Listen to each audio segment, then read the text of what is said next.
Hello students, I am your English teacher Geeta Saini. Today we are going to read the remaining part of lesson number 5, Footprint Without Feet, written by H.G. Well. Page number 28. Eager to get away from crowded London, he took a train to the village of Iping. Eager to get away from crowded London. Crowded London मतलब भीड़ भाड़ युक्त London से दूर जाने के लिए आतुर ग्रिफिन ने जो आइपिंग विलेज की ट्रेन पकड़ी।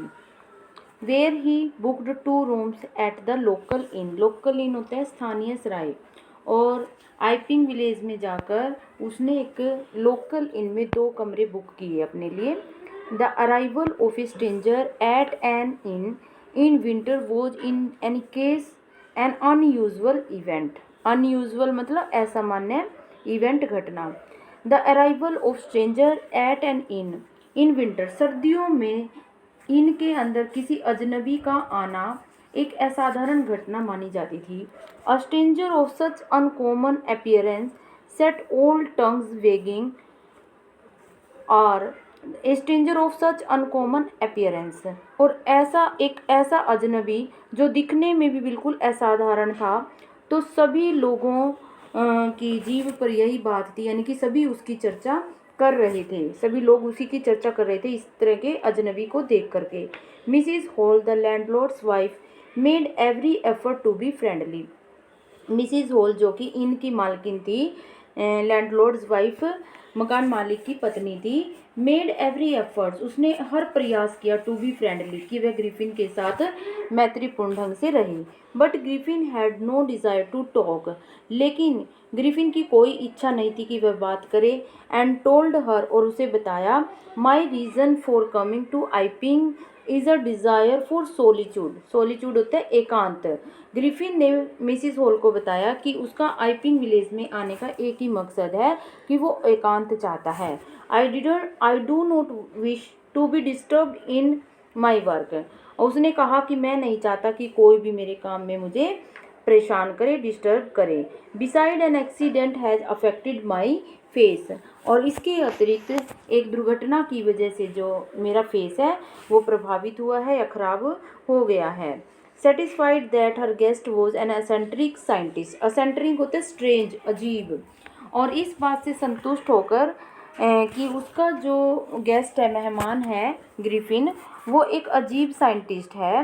And in view of the fact that he had paid her in advance, और इस बात से संतुष्ट होकर कि उसने एडवांस में पेमेंट की है, Mrs Hall was prepared to excuse his strange habits and irritable temper. तो इन बातों से कि उसका जो मेहमान है वो असेंट्रिक है, अजीब है, और उसने एडवांस में पेमेंट की है, तो इसी कारण मिसिज हॉल जो है उसके मतलब इरिटेबल टेम्पर होते हैं, जल्दी गुस्सा आने वाले स्वभाव को, और उसकी स्ट्रेंज हैबिट्स को मतलब वो स्वीकार कर लेती है, अनदेखा कर लेती है। But the stolen money didn't last long, लेकिन जो चुराया हुआ धन था वो ज़्यादा समय तक चलने वाला नहीं था। एंड प्रेजेंटली, और फिर ग्रिफिन हैड टू एडमिट, फिर ग्रिफिन को स्वीकार करना पड़ा, that he had no more ready cash, कि अब उसके पास कैश नहीं है। ही प्रिटेंडेड, उसने दिखावा किया, however that he was expecting a cheque to arrive at any moment, उसने ऐसा दिखावा किया जैसे कोई चेक उसका किसी भी क्षण आ सकता था। Shortly afterwards a curious episode occurred, और कुछ समय के बाद एक बड़ी विचित्र घटना घटी। Very early in the morning, सुबह के समय बहुत जल्दी, a clergyman and his wife were awakened by noises in the study room. तो सुबह सुबह बहुत जल्दी क्लर्जी मैन जो पादरी था और उसकी पत्नी थी, वो उनके स्टडी रूम में आवाज़ होने की वजह से जल्दी जाग गए। क्रीपिंग डाउन स्टेयर, वो धीरे धीरे मतलब डाउन स्टेयर सीढ़ियों से नीचे उतरे।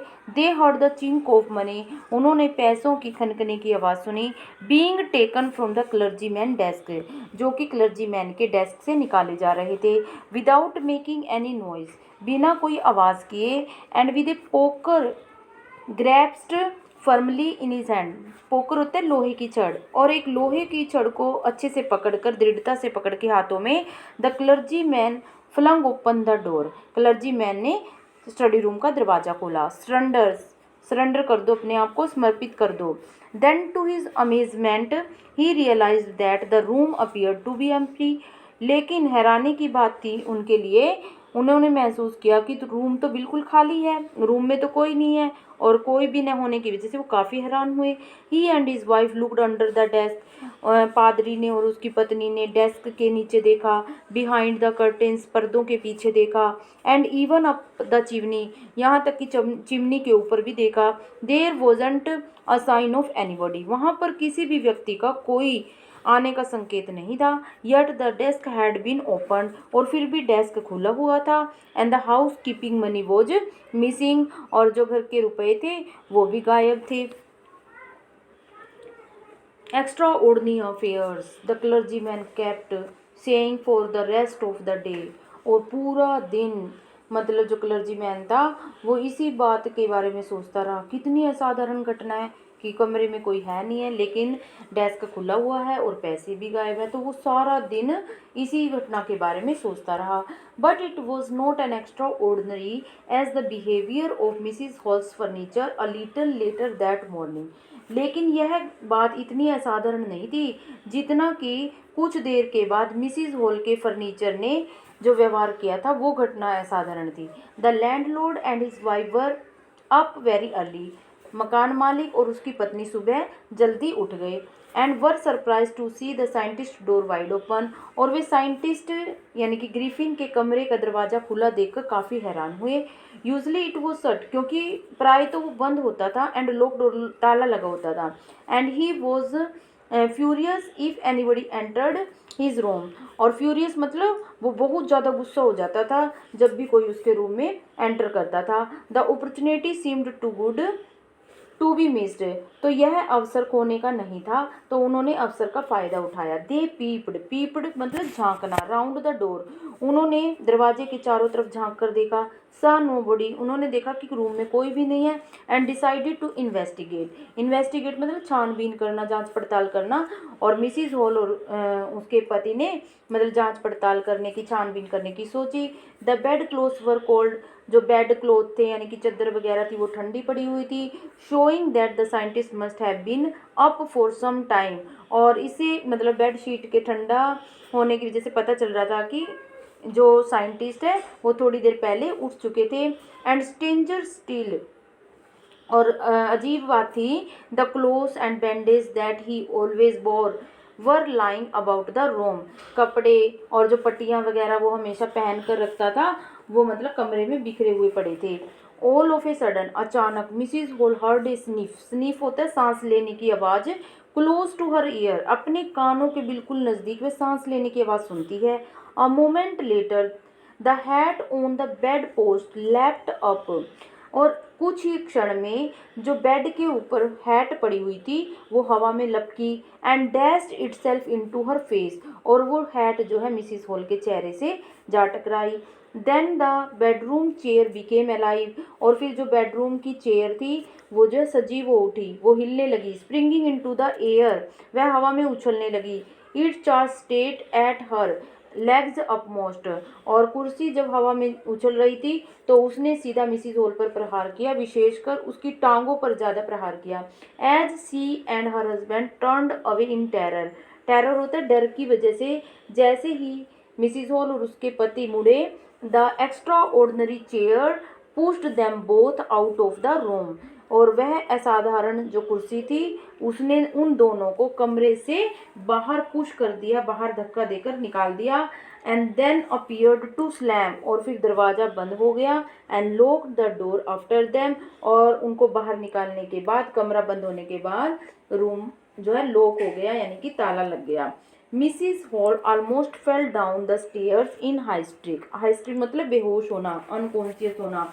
तो मिसिज हॉल जो है बेहोशी की अवस्था में सीढ़ियों के ऊपर गिर पड़ी। She was convinced that the room was haunted by spirit, और उसे विश्वास हो गया था कि कमरे के अंदर प्रेतात्माओं का वास हो गया था। And that the stranger had somehow caused these two enter into her furniture, और जो ये स्ट्रेंजर अजनबी यानी कि ग्रिफिन नाम का साइंटिस्ट वहाँ पर रेंट पर आया था, किसी न किसी तरीके से उसी ने फर्नीचर के अंदर इन प्रेतात्माओं का एंटर करवाया है, वास करवाया है। My poor mother used to sit in that chair, मेरी बेचारी बूढ़ी माँ इस चेयर पर बैठा करती थी। शी मोन्ड, और इस तरह से वो रोने लगी, विलाप करने लगी। To think it should rise up against me now, और यह सोचकर और भी ज़्यादा विलाप करने लगी कि ये चेयर तो अब मेरे विरुद्ध खड़ी हो गई है, मुझ पर ही प्रहार करने लगी है। The feeling among the neighbours was that the trouble was caused by which craft, और पड़ोसियों को ऐसा लगा कि ये मुसीबत जो है किसी जादू टोने की वजह से हुई है। बट विच क्राफ्ट और नॉट, परंतु जादू टोना था या नहीं था। When news of the burglary at the clergyman home became non, जब क्लर्जीमैन के घर से चोरी की घटना का समाचार मिला, the home clergyman home became non, the strange scientist was strongly suspected. तो जैसे ही क्लर्जीमैन के घर से चोरी की घटना का पता चला, तो ये मतलब सस्पेक्ट जो था, शक था, वो और भी मजबूत हो गया कि of having had a hand in it, कि हो ना हो साइंटिस्ट का ही इस चोरी के पीछे हाथ है। सस्पिशियन ग्रू इवन स्ट्रॉन्गर, शक और भी ज़्यादा गहरा हो गया।